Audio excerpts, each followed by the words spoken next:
है ना। धर्म क्या है? हाँ, धर्म क्या है मेरी माँ? झूठ बोलना धर्म है कि सच बोलना? क्या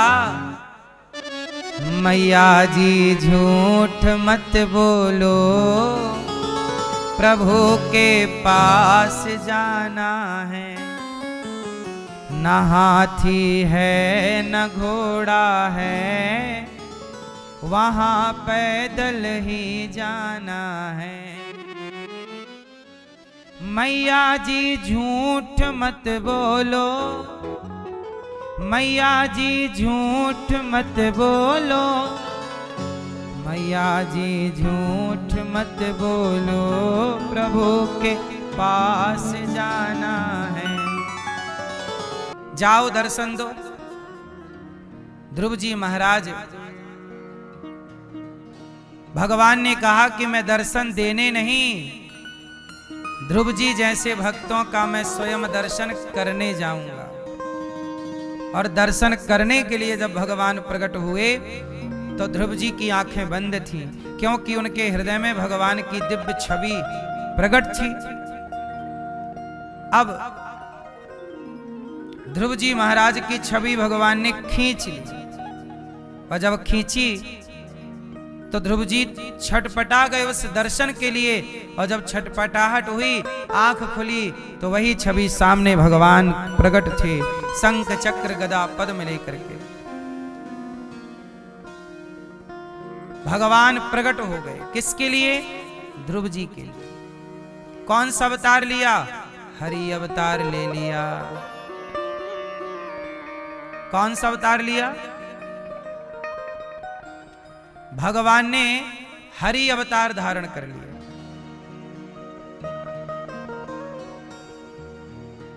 बेटा, ये सबको बिठा क्यों नहीं देते तुम लोग? ये मैया कब से वीडियो बना रही हैं, कुछ बन ही नहीं पा रहा है इनका। मैया कथा सुनने आई हो कि टाइम पास करने हैं? ए बेटा, थोड़ा ध्यान दिया करो। मैया, कथा को कथा की तरह सुन लो मेरी माँ, मजाक की तरह।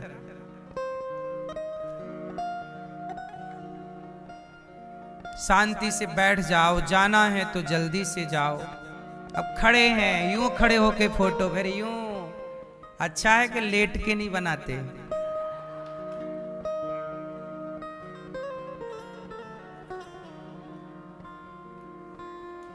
श्रोताओं के भी कुछ कर्तव्य होते हैं, पता है आपको? श्रोता कैसा होना चाहिए? जो केवल कथा सुने प्रेम से। आप ऐसे श्रोता ना बनो कि आप तो खुद खड़े हैं, सुन रहे नहीं, और बगल वाले को भी सुनने नहीं दे रहे हैं, है ना?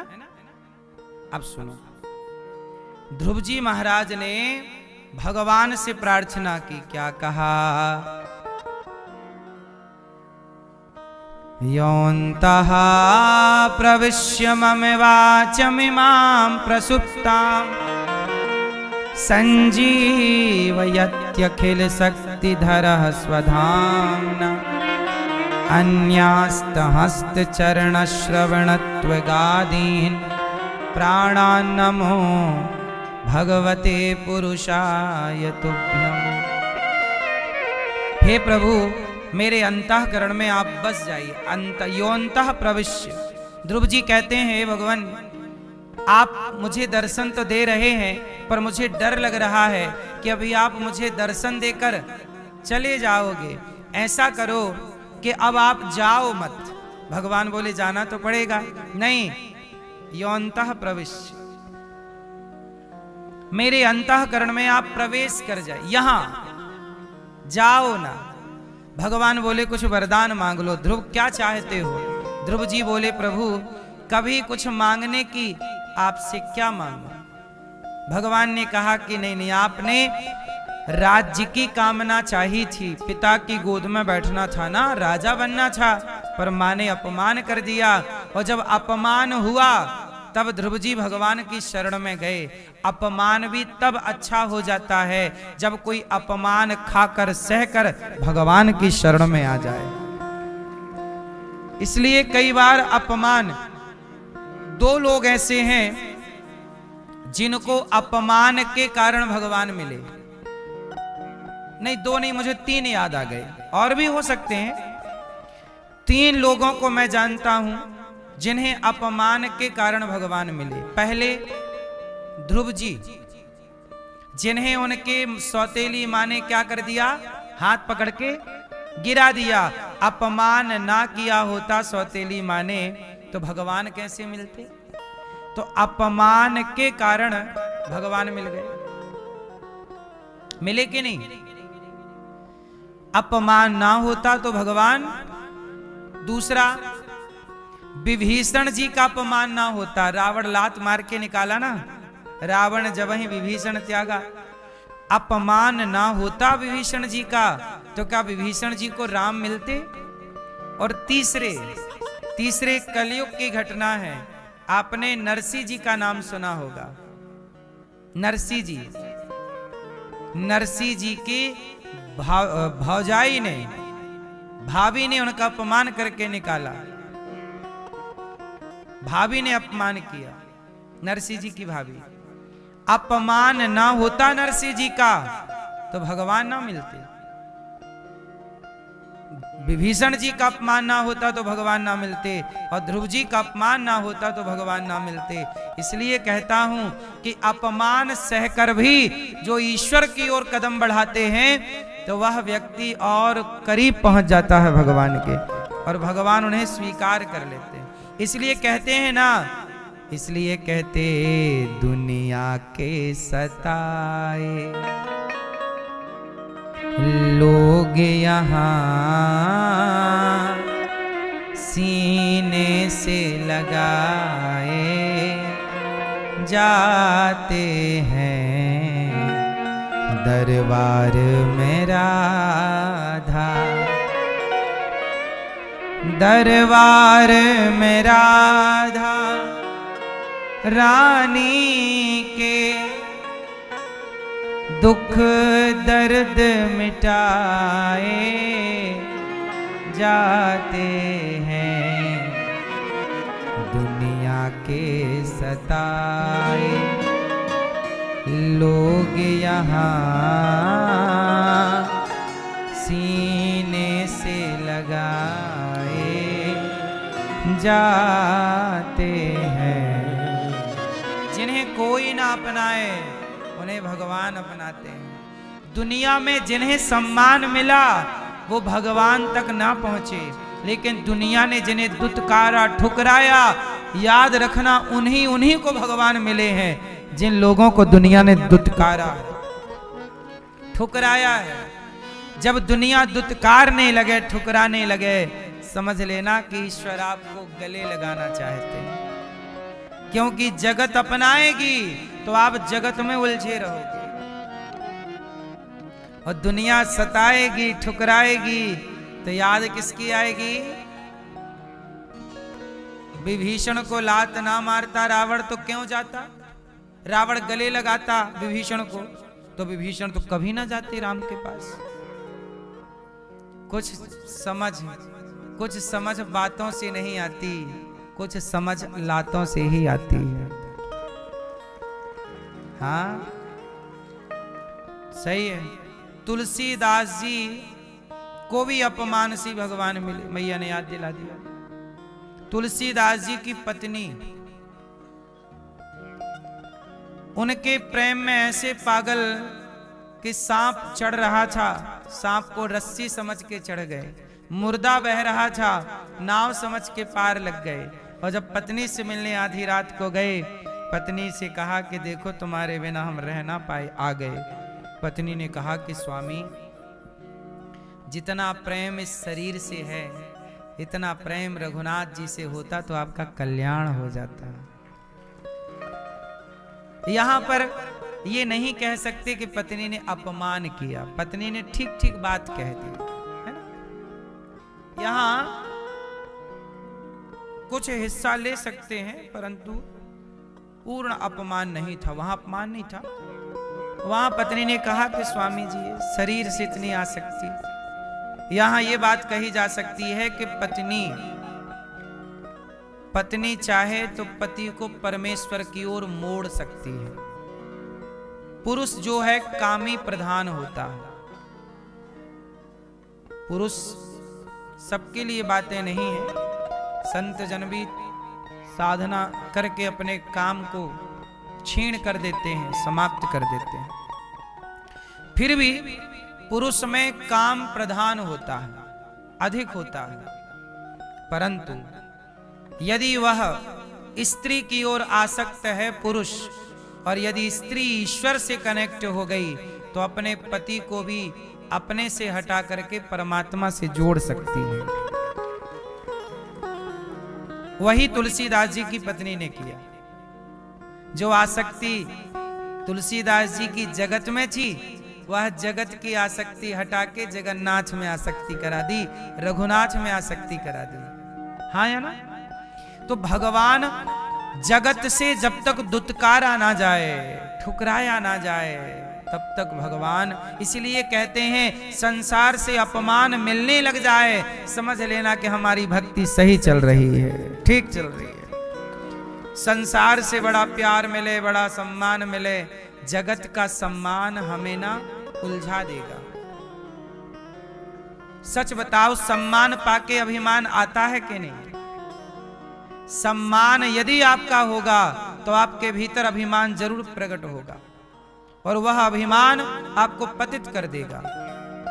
अच्छा, जगत का सम्मान अभिमान देता है, और जगत का अपमान क्रोध देता है।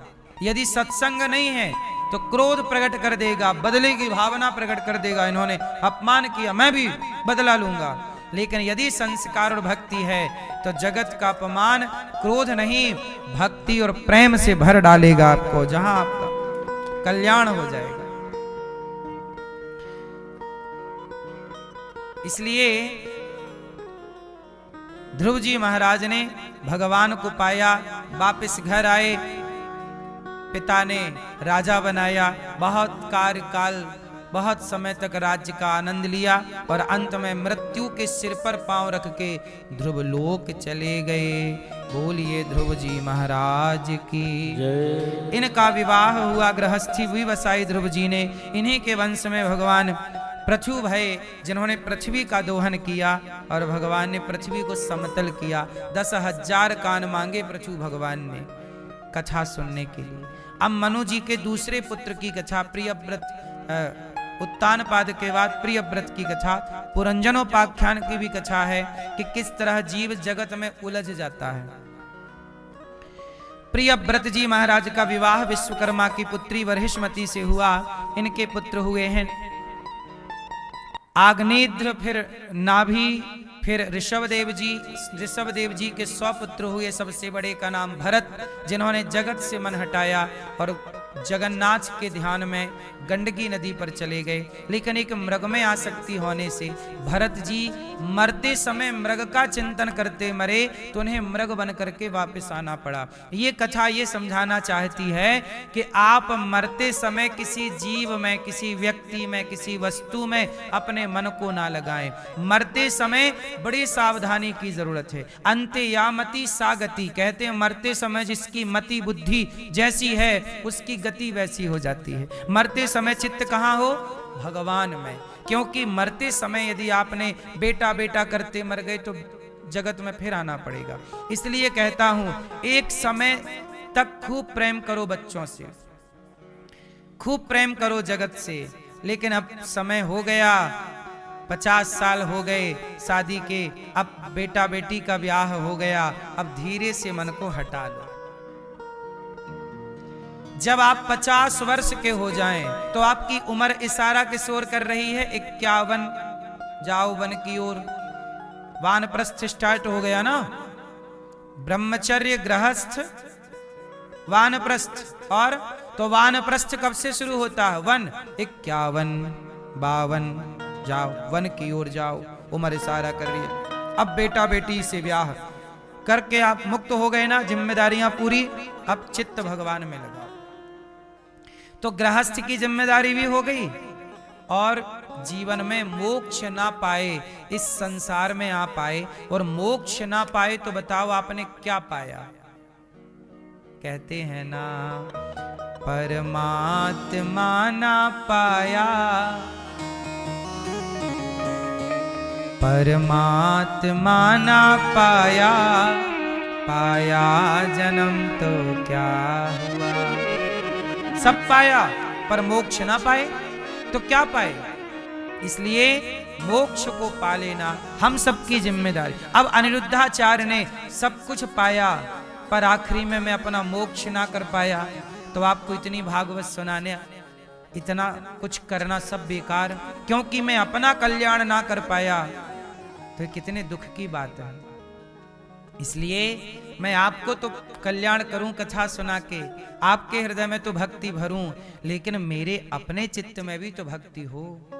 यदि ये खाली रहा तो यहां आप चलो, आपके तो भर रही है, आपका तो कल्याण हो जाएगा, पर मेरा भी तो हो। चलो मैं तो इस बात से तसल्ली हूं कि आपका कल्याण होगा तो मेरा हो ही जाएगा, इसमें कोई किंतु परंतु नहीं है। फिर भी आपका यह धर्म है कि आप ठीक ठीक से सारी जिम्मेदारियां पूरी करें।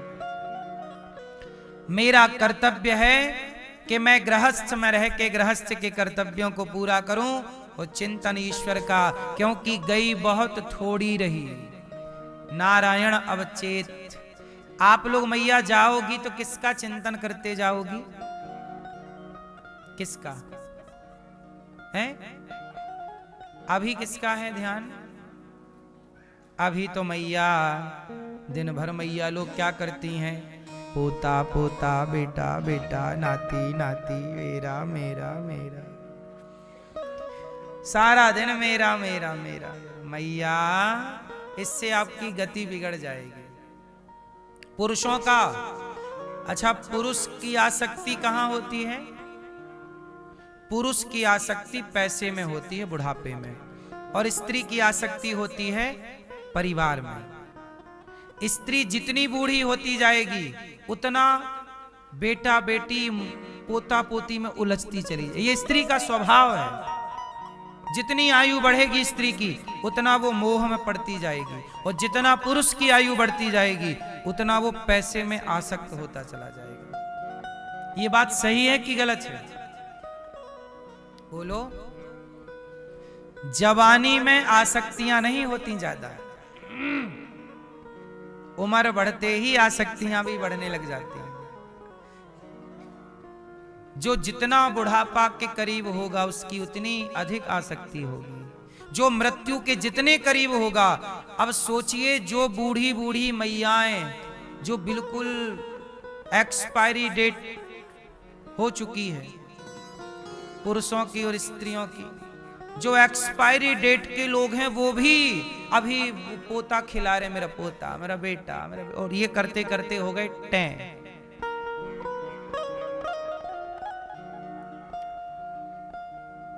है ना?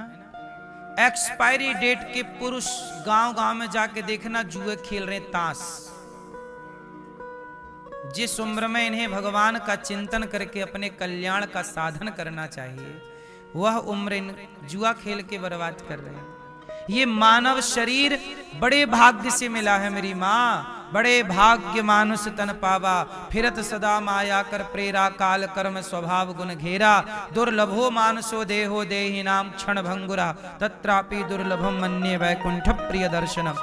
बड़े भाग्य से मिलता है ये शरीर पाकर। यदि आपने भगवान को नहीं पाया, चित्त ईश्वर में नहीं लगाया, तो आप फायदे में है कि नुकसान में है? बोलो मेरी माँ। शरीर पाके भी ईश्वर को ना पाया, रहे बेटा बेटी।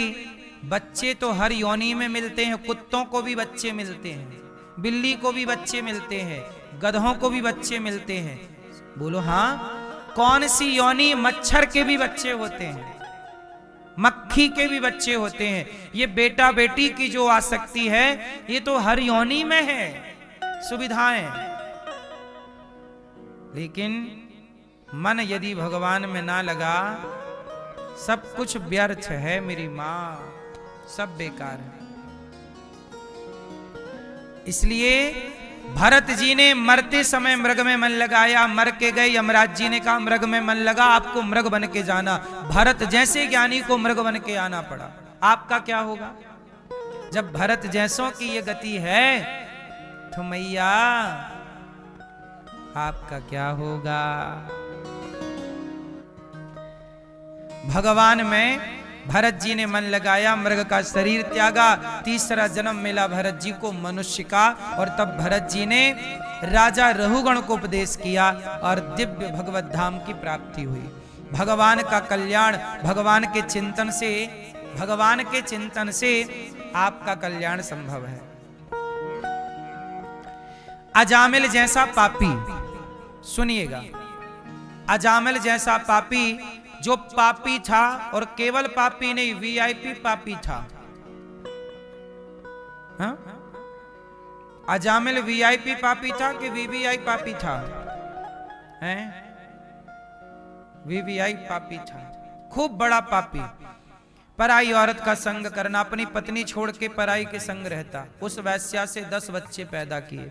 संयोग देखिए, आखिरी छोटे बेटे का नाम नारायण रख दिया अजामिल ने, संतों के कहने से। और जब अजामिल 88 वर्ष के हुए और मरने लगे, पुकारा अजामिल ने, बेटा पुत्र दूरे क्रीडन का सक्तम पुत्रम नारायणावयम प्लावितेन स्वरेण उच्चैराजु हावा जितेंद्रिया। जब पुत्र पुकारा बेटा नारायण, तो बेटे नारायण ने नहीं सुना, परमपिता परमात्मा नारायण ने सुन लिया। भगवान ने पार्षदों को भेजा, लेकर आओ। पार्षदों ने कहा वो 1 नंबर का पापी है। भगवान ने कहा पापी कैसे रहा, जो मुझे पुकार रहा है मरते समय, वो पापी कहां रहा, अब तो पुण्यात्मा हो गया। और भगवान के पार्षदगण आए, एक नाम के बल पर पुण्यात्मा हो गया कि नहीं अजामिल। बस मेरी मां, ये नाम की महिमा है। इसलिए काम करिए, पर नाम जपते हुए काम करिए। संसार में रहना है, पर कैसे रहें। कमल का पुष्प पानी में रहता है, पर पानी में रहते हुए पानी से अलग है। पानी में रहता हुआ कमल का फूल, हाँ, जो जग में रहूं तो ऐसे रहूं जैसे जल में कमल का फूल रहे। मेरे सब गुण दोष समर्पित हो भगवान तुम्हारे चरणों में। जो जग में रहूं तो ऐसा रहूं, जो जग में रहूं तो ऐसा रहूं जैसे जल में कमल का फूल रहे। जैसे जल में कमल का फूल रहे। मेरे सब गुण दोष समर्पित हो भगवान तुम्हारे चरणों में। तो जगत में कैसे रहो, जैसे कमल का, पानी में रहता हुआ कमल का पुष्प पानी से अलग है। संसार में रहते हुए संसार के माया से, संसार के बंधन से अपने को अलग रखना चाहिए। यही है माया। मीन्स क्या, मैंने एक दिन समझाया था आपको माया कि नहीं समझाया? समझाया तो बताओ, हाँ, नहीं समझाया तो बताओ ना। माया किसे कहते हैं, आपको बताए थे कि नहीं? नहीं, सुनो, माया किसे कहते हैं? आप लोग जानते हैं माया किसे कहते हैं? भगवान की माया बड़ी प्रबल, कहते ना, मम माया दुरत्यया। भगवान कहते मेरी माया बड़ी प्रबल है। अच्छा, माया किसे कहते हैं? किसे कहते हैं मेरी मां? हैं? हाँ, माया किसे कहते हैं मैया? पैसे को। अब देखो, समाज में 90 नहीं 99% लोग ये समझते हैं कि माया मतलब पैसा है। माया मतलब पैसा, लेकिन आज मैं आपको बताऊं, माया मतलब केवल पैसा नहीं है। पैसा तो माया का हिस्से में 0 मतलब एक का भी आप 100 हिस्सा करिए तो आप 1% मान लीजिए, चलो छोड़ो। माया का हिस्सा, माया क्या है? पैसा तो बहुत छोटी चीज है, माया क्या है ये जानना पर बहुत जरूरी है। क्या है माया? आप समझाते हैं आपको। माया क्या है? जो है नहीं, भैया ने ठीक उत्तर दिया, जो है नहीं पर दिखाई दे, इसका नाम माया है। माया किसे कहते हैं? जो है नहीं, है ही नहीं पर दिखती है या दिखता है, वो माया है। मैया जो है नहीं पर दिखाई दे, उसका नाम क्या है? वो क्या है कि जो नहीं है पर है, दिखाई देती है? मैया बताएंगे। पीछे वाली मैया,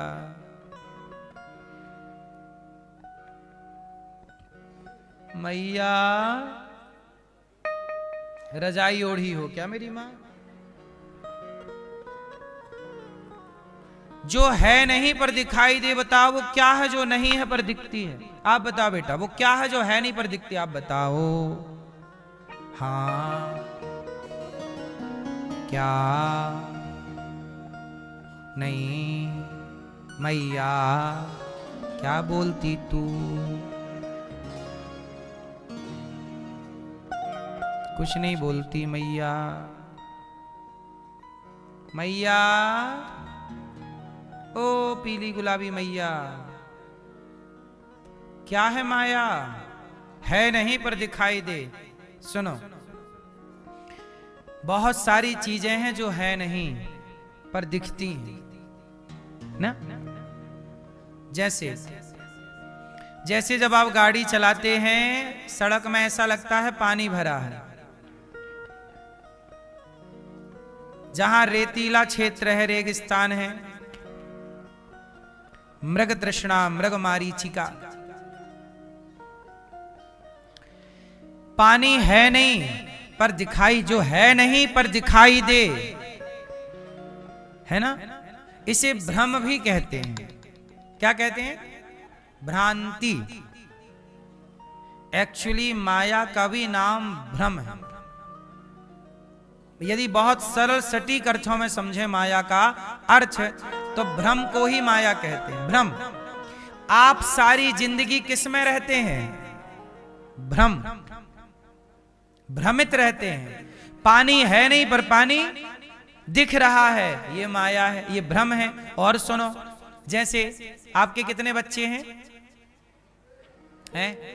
5। आपके मैया, पीछे वाली मैया? हाँ 2।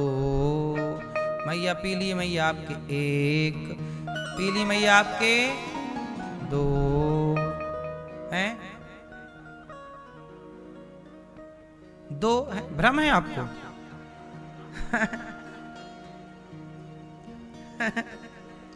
कंफर्म नहीं है, भ्रम है?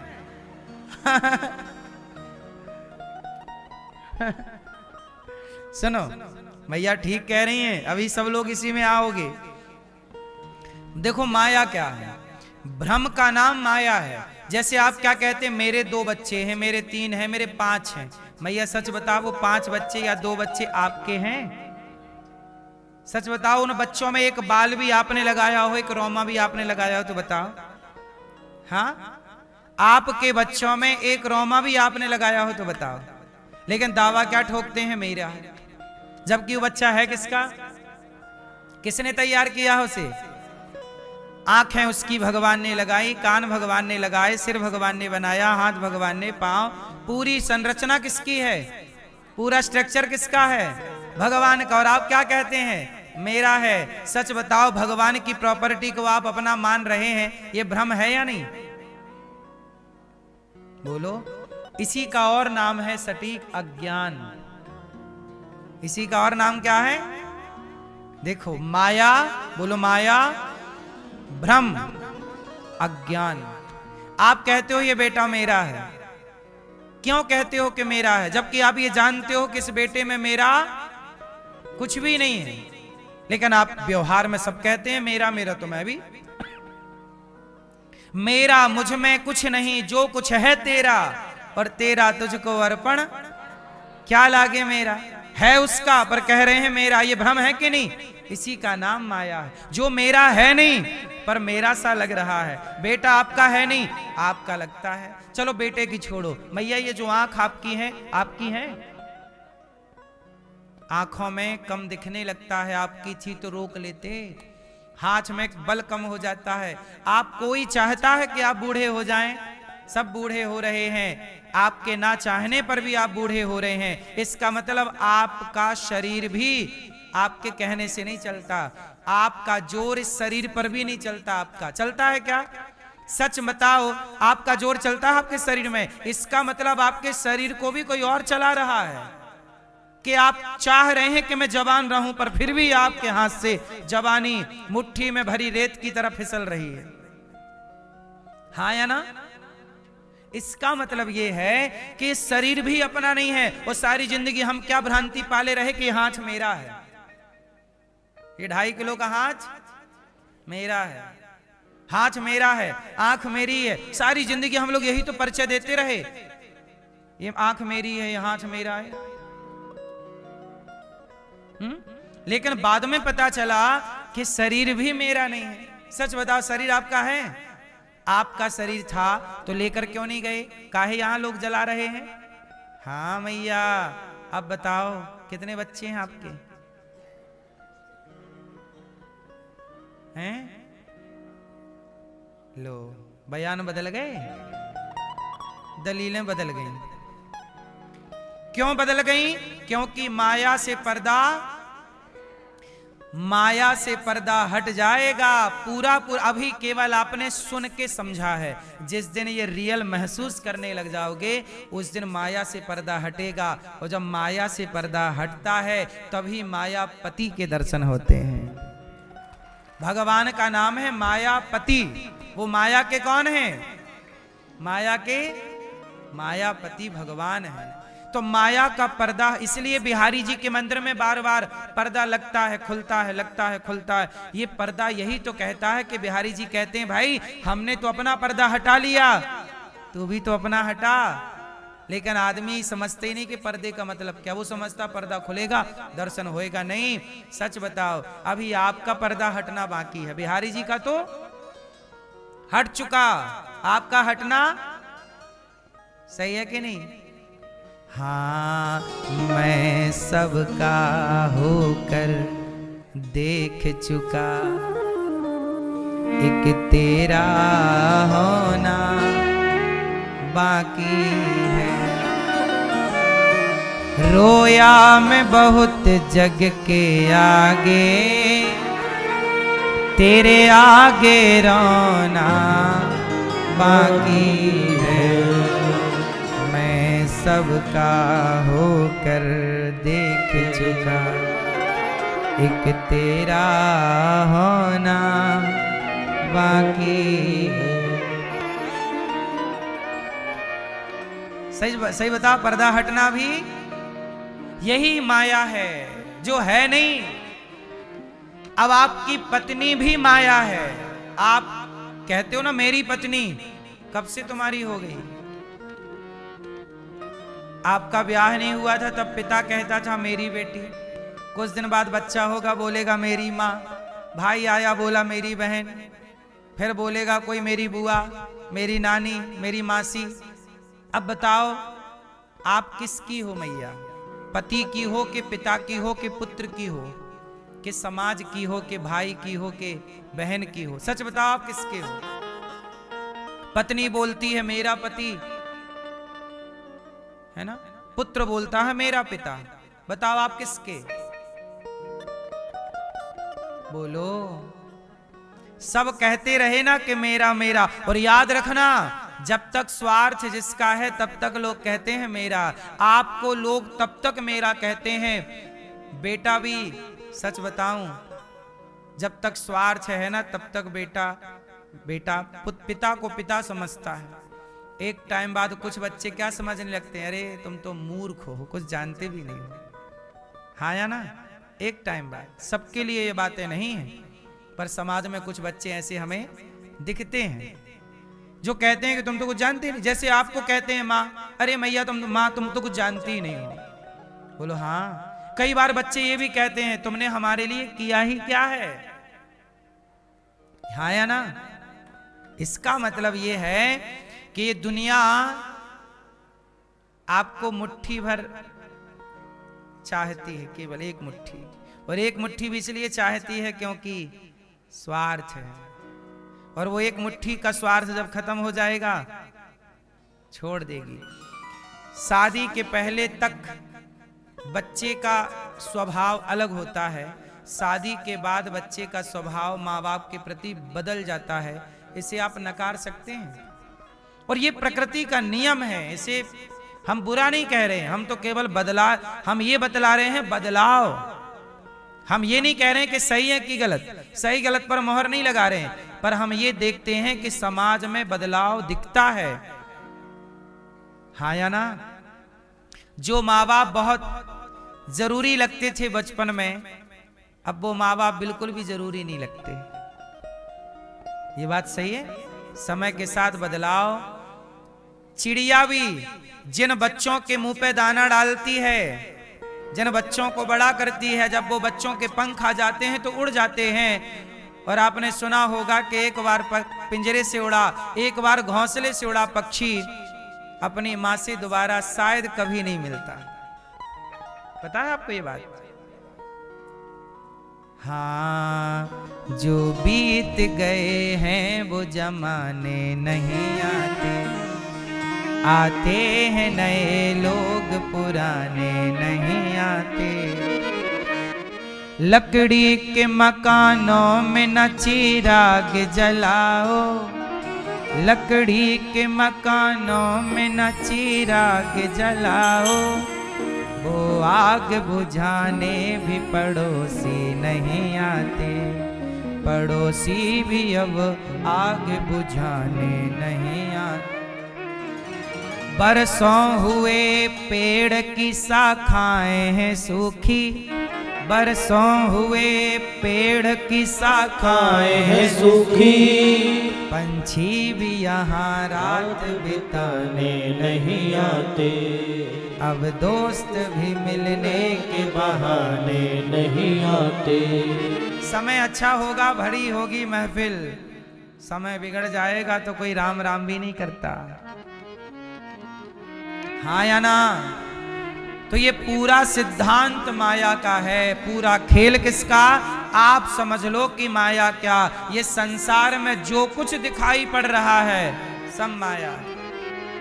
स्त्री माया, पुरुष माया, परिवार माया, इसलिए माया में रहो, रहना मजबूरी, कहां जाओगे छोड़कर। इसलिए माया में रहते हुए कीचड़ में, पानी में रहता हुआ कमल पानी कीचड़ से अलग है, माया में रहते हुए माधव में मन लगाए रहिएगा, बस माया कुछ बिगाड़ ना पाएगी। जिनका मन यहां लगा है उनका माया कुछ नहीं बिगाड़ती, वरना माया नचाती है मेरी मां। बूढ़े बूढ़े को भी माया नचा देती है, महाठगनी है ये माया। अजामिल जैसे पापी का संसार में कहते हैं ना, मेरा है मेरा है। हाँ, कबीरदास जी ने एक भजन गाया, जरा सुन लो।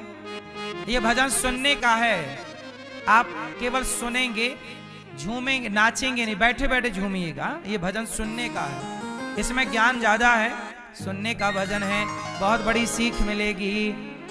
ओ मन फूला फूला फिरे जगत में, कैसा नाता रे,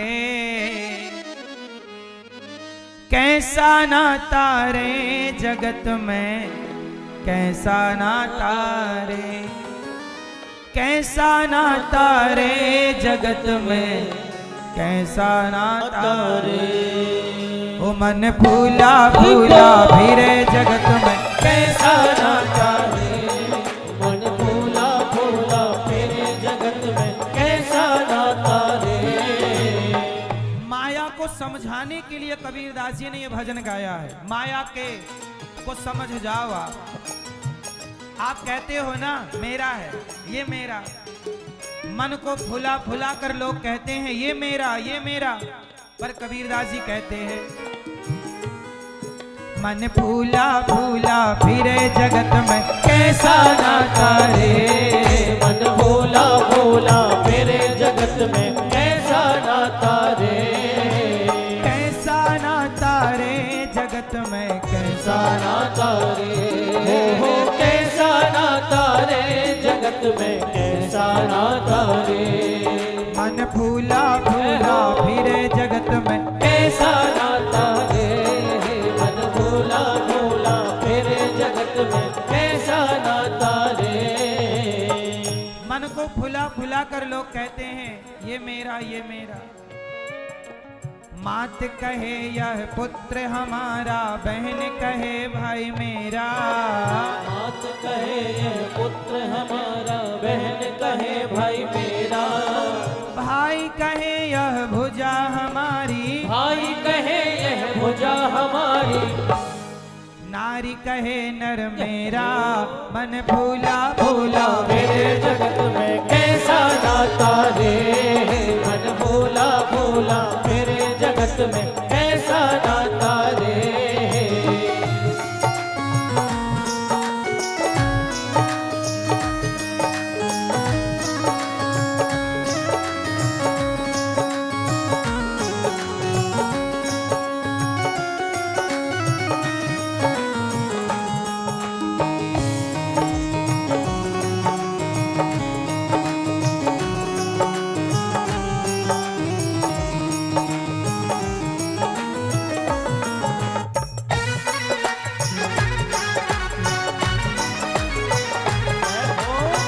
देखो, माँ कहती है मेरा बेटा, जब तक हम जीवित हैं सब कहते हैं मेरा, और मर जाने के बाद लोग रोते हैं।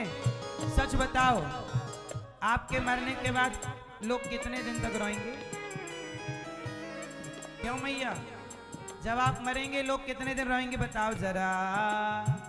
4 दिन? 3? मैया सही 3 दिन रोएंगे लोग। 13 दिन तक पत्नी रोवे, 6 महीना सगो भाई। 13 दिन तक पत्नी रोवे, 6 महीना सग भाई। पत्नी 13 दिन तक रोती है, कबीरदास जी कह रहे हैं। और पत्नी मर जाए तो पति कितने दिन रोएगा?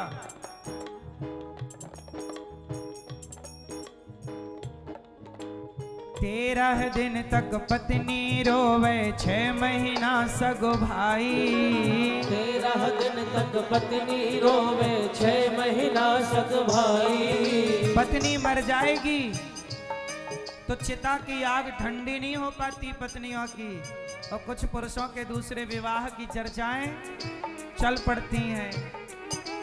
13 दिन तक पत्नी रोवे, 6 महीना सगो भाई। 13 दिन तक पत्नी रोवे, 6 महीना सग भाई। जन्म जन्म तक माता रोवे, जन्म जन्म तक माता रोवे। हंस अकेला जाई, मन फूला फूला मेरे जगत में कैसा नाता रे। मन भोला भोला मेरे जगत में कैसा नाता रे। और जब रोएंगे ना लोग, फिर कुछ लोग आएंगे कहेंगे ले चलो। 5-50 बराती आ गए, ले चल होई। 5-50 बराती आ गए, ले चल होई। जब आप मरोगे कुछ लोगों को बड़ी जल्दी रहेगी, जल्दी ले चलो हमें बड़ी दूर जाना। तुम्हारे मरने पर भी जो लोग आते हैं ना, वो केवल इसलिए आते हैं व्यवहार चुकाने के, वरना आपसे किसको क्या लेना देना था। आपको लगता है कि मेरे बिना क्या होगा। साहब ये गलतफहमी ना पालो, यही माया है। आप ये गलतफहमी पाल लेते हो मेरे बिना क्या होगा, मेरे बाद क्या होगा, सब बढ़िया होता। 2-4 दिन बाद 10-15 दिन बाद तो सब भूल जाएंगे। बोलो हाँ। और हम इस गलत फहमी में कि हमारे बाद क्या होगा, हम नहीं थे तो भी सब ठीक